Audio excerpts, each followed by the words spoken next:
با برنامه خبری و تحلیلی اخباری آزادی خوش آمدید. خلاصه خبرهای جهان و تاجیکستان را در این برنامه من مومین احمدی پیشکش میکنم. امروز 5 ایون است. نگاه به سرخط خبرها. با ضمیمه چیگاب در تاجیکستان چی شد؟ تیسل وعده داد که این ضمیمه را دوباره دسترس میکند. بیزیبش نمیدونم با چه سبب вообще شد. پروگرام هست درنش کار میکنن، نکی سیدنی نمیشود. گفتگوی آتش بس در غزه به مانع دچار شده است. با پیشنهاد امریکا حماس و اسرائیل نظر گوناگون دارند. یک شرکت چینی که در تاجیکستان طلا استخراج میکند با کارشریک تاجیکش بر سر صدها هزار دلار بحث دارند. و شرکت تیسل مالک ضمیمه چیگاب که مهاجران تاجیک با استفاده از آن با عزیزانشان در تاجیکستان گپ میزنند وعده داده است که به زودی این ضمیمه دیگر باره به کار می‌دراید. مهاجران زیادی هر روز از رادیو آزادی میپرسند که چرا چیگاب چند روز است کار نمی‌کند. برای پاسخ گرفتن به این سوال همکاران ما علیشیر ظریفی و امیر ایسایف به نمایندگان تیسل مراجعت کردند.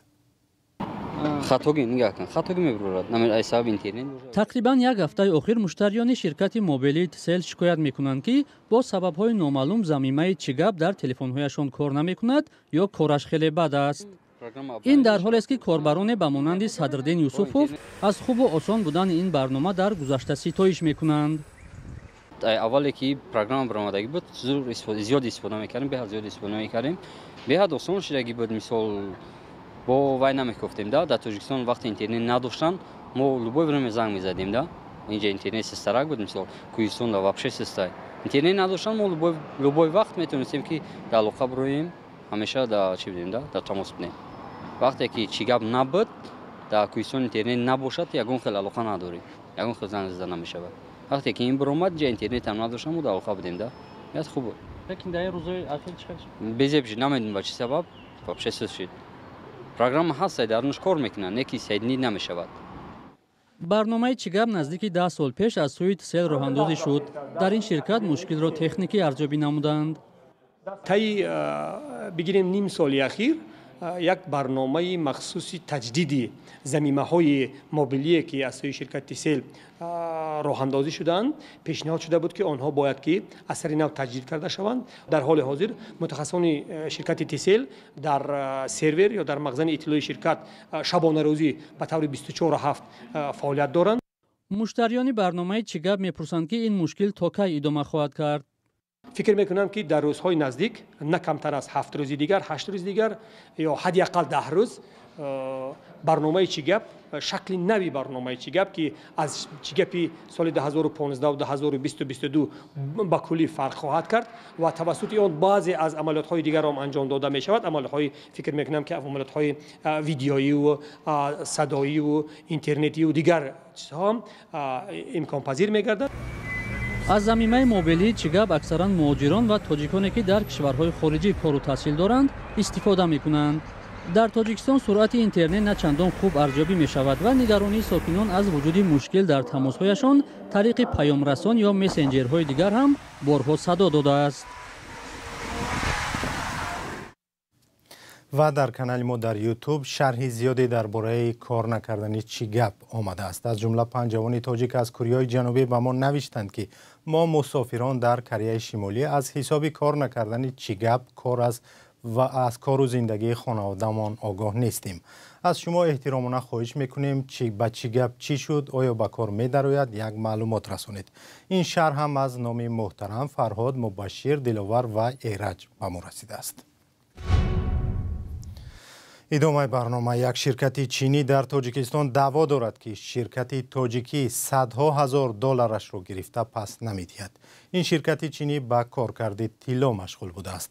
اکثر کانهای طلای تاجیکستان را شرکت‌های چینی استخراج می‌کنند. آگاهان می‌گویند شرکت‌های چینی با راه‌های ناشفاف وارد بازار در تاجیکستان شدند و جای شرکت‌های محلی را تنگ کردند. بارود یوسفی و ارشاد سلیمانی در این باره گزارش دارند. در بین دو شرکت، یکی چینزر از چین و دیگری نقش از تاجیکستان بحث مالی سر زده است. جان تسوین مدیر کلی شرکت چینزر میگوید کارشریک تاجیکستانیش نقش از دادن $400,000 سرپیچی می‌کند. جناب شوکت مدیر اجرایی شرکت نقش در یک صحبت تلفنی با رادیو آزادی گفت پس از پرداخت نصف مبلغ توافق شده شرکت به مشکل مالی روبرو شده است و با زودی قرض خود را خواهد پوشاند. شرکت چینی در سال 2016 برای استخراج طلا از کان شگناو به شرکت نقش سرمایه‌گذاری کرده است که گفته میشد مالکش از نزدیکان خانواده رئیس جمهوری تاجیکستان است. جان زین می‌افزاید پس از وارد کردن $3 میلیون به کار شرکت نقش همکاری دو جانبه با مشکل روبرو گشته است.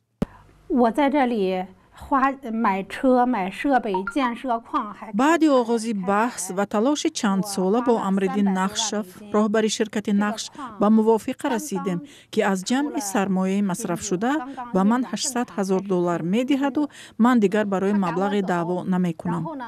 اما بعد سرگردانی های زیاد و وارد قضیه شدن سفارت چین در تاجیکستان به وسیله وزارت کارهای خارجی تاجیکستان همگی $400,000 برگردانید و خلاص. در یک نامه وزارت کارهای خارجی تاجیکستان به سفارت چین در دوشنبه از 9 ینوری سال 2024 ذکر می شود که شرکت نقش و چینزر به سازش رسیدند که نقش باقی مبلغ را تا 30 ینوری سال 2024 برمیگرداند.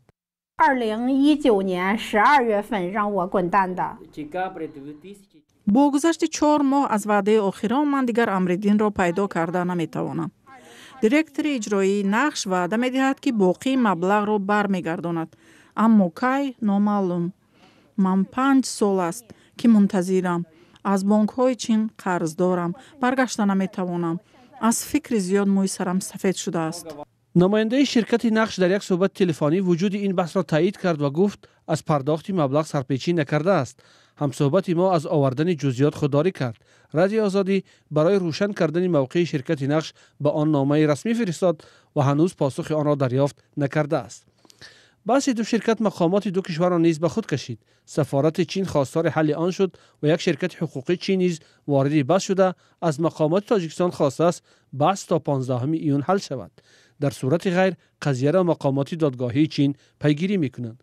این بحث در حال سر زده است که شرکت‌های دولتی و خصوصی چین در ده‌ها کان طلا و معدن‌ها شریک طرف تاجیکستانند. با آنها امتیازهای زیاد داده شده است. این بحث میگوید یک کارشناس میتواند به فضای سرمایه‌گذاری و ایمیج دولت تأثیری منفی رساند. برای فضای سرمایه‌گذاری نهایت خطرناک و خوفناک است.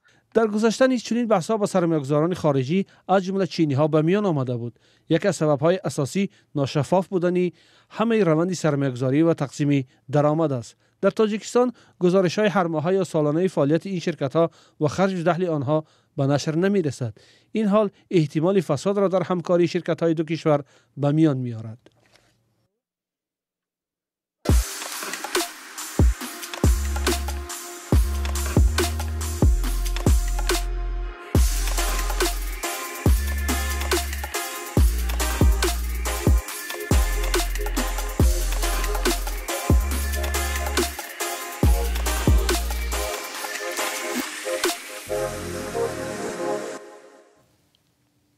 برنامه را با گزارشی از خاور میانه ادامه میدیم. حماس روز 4 ایون اعلان کرد که اگر اسرائیل نیروهایش را پوره از غزه بیرون نکند به پیشنهاد آتش‌بس راضی نخواهد شد. مقامات اسرائیل گفتند که تا حماس نابود نشود به آتش‌بس دائمی در غزه راضی نمیشوند. جو بایدن پرزیدنت آمریکا طرحی را پیشنهاد کرد که بر اساس آن گروگانها را حماس آزاد میکند، اسرائیل از غزه بیرون میشود و آتش‌بس دائمی برقرار میگردد. حماس این را قبول کرد ولی اسرائیل قبول ندارد. همکارم طاهر سفر گزارشی صدای آمریکا را تقدیم میکند. اسرائیل حمله ها به غزه را ادامه میدهد و تلاش‌های آتش‌بس به مانع روبرو شدند.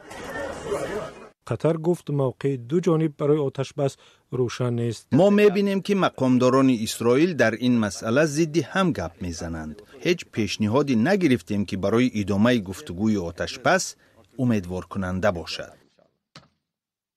اسرائیل میگوید تا نابودی حماس جنگ را ادامه میدهد و این خلاف آن چیزی است که جو بایدن رئیس جمهوری آمریکا پیشنهاد کرده است.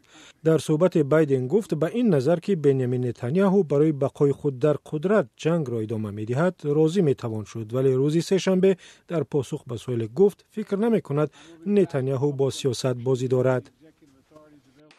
او کوشش دارد که مشکل جدیش را حل کند. امریکا پیشنهاد کرد که آتشبس 6 هفته‌ای اعلان شود. حماس برخی گروگان‌ها را بر عوض رهایی صدها زندانی فلسطینی رها کند و اسرائیل از منطقه‌های اهالی‌نشین نیروهاش را بیرون برد. امریکا همچون پشتیبان اسرائیل امیدوار است که دو جانب برای قبول این طرح به میز مذاکرات میشینند. ما کاملا به این نظریم که اسرائیل طرح را پشتیبانی میکند و این به منفعتشان است، به منفعت حماس نیست. حمله های اسرائیل هر روز بر سر فلسطینیان در غزه فاجعه می آورد. با این احوال مذاکره کننده سابق از جانب امریکا به سازش آتشبس خوشبین نیست. پیشگویی من این است که حتی اگر جانب‌ها به آتشبس راضی شوند که این در گمان است و تا جای سیاست‌های اسرائیل را می‌دانم، احتمال تنها یک بخش آن عملی شود. از این بیشتر انتظار ندارم. پیشنهاد بایدن برای آتشبس از جانب جامعه جهانی و شورای امنیت سازمان ملل خوش پذیرفته شد. هنوز پایان جنگ معلوم نیست و اسرائیل به ایست از زمین آسمان حمله ها را به غزه ادامه می دهد. تعداد کشته شده ها روز به روز بیشتر می شود. موضوع بین المللی رو ادامه میدیم. از زمان رخنه شدن سربند عظیم نووا کاخوفکا در اوکراین 1 سال گذشت. فلاکت در آب انبار سبب ویرانی و زیان اقتصادی زیاد شد که مردم هنوز هم از آن رنج میکشند. خانه‌های زیادی در منطقه با خطر فروریزی روبرو هستند و زیربنیادهای زیادی هنوز نیمه ویرانه مانده‌اند. در این باره همکارم کیومرثی گزارش تقدیم میکند. پیامدهای آبخیزی مدهش بعد کنده شدن سربند نووا کاخوفکا امروز هم مشکلات نو ایجاد میکند. روز 6 ایون سال 2023 سربند کنده شد و اوکراین گفت که این کار دست روسیه است. ارتش روسیه آن زمان در اطراف سربند مستقر شده بود، ولی مسکو گفت که کیف در این کار گناهکار است. من از تیرزه بالا برآمده یک باره به داخل قایق پریدم. آب خیلی زیاد بود. تصور میکنید یک باره به داخل قایق پریدم. آنها از دستم گرفته بودند. یلنا تا حال به خانه‌اش برگشتن نمیتواند. سال دوم است که خانه گرم نمی شود. مقامات گفتند که اگر سال سوم هم خانه به شبکه گرمی دهی ماند، بنا فرو می ریزد، بخصوص یک بنای بتونی مثل این. سازمان ملل گفت که در پی کنده شدن سربند 37,000 خانه تخریب شد و 1 میلیون نفر به آب آشامیدنی ماند. ده ها و یا شاید هزارها نفر جان داد. امروز هم کمبود آب آشامیدنی یک مشکل باقی میماند. سازمان ملل متحد میگوید که زیان فاجعه 14 میلیارد دلار حساب شده است. ما ماهیگیر بودیم، ماهی می داشتیم. توری ما آنجا نزد پلیکلینیک پیشتره بود. حالا چیزی نمانده است. در خانه شیشته فقط غصه می خوریم که پیش چی خیلی خوب بود.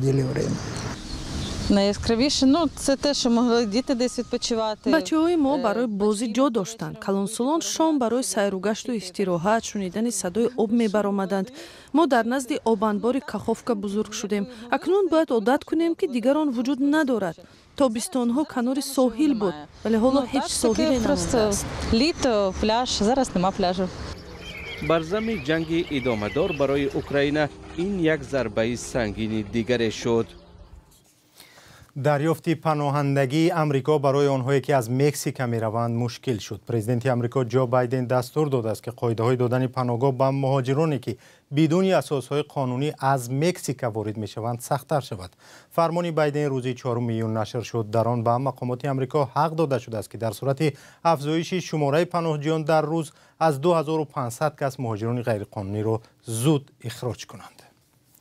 و اخباری آزادی اینجا به پایان رسید. سپاس که تا این لحظه ما را همراهی کردید. خبرگزارش‌های بیشتر در وبسایت azadi.org و صفحه‌های ما در فیسبوک، اینستاگرام و یوتیوب و تلگرام.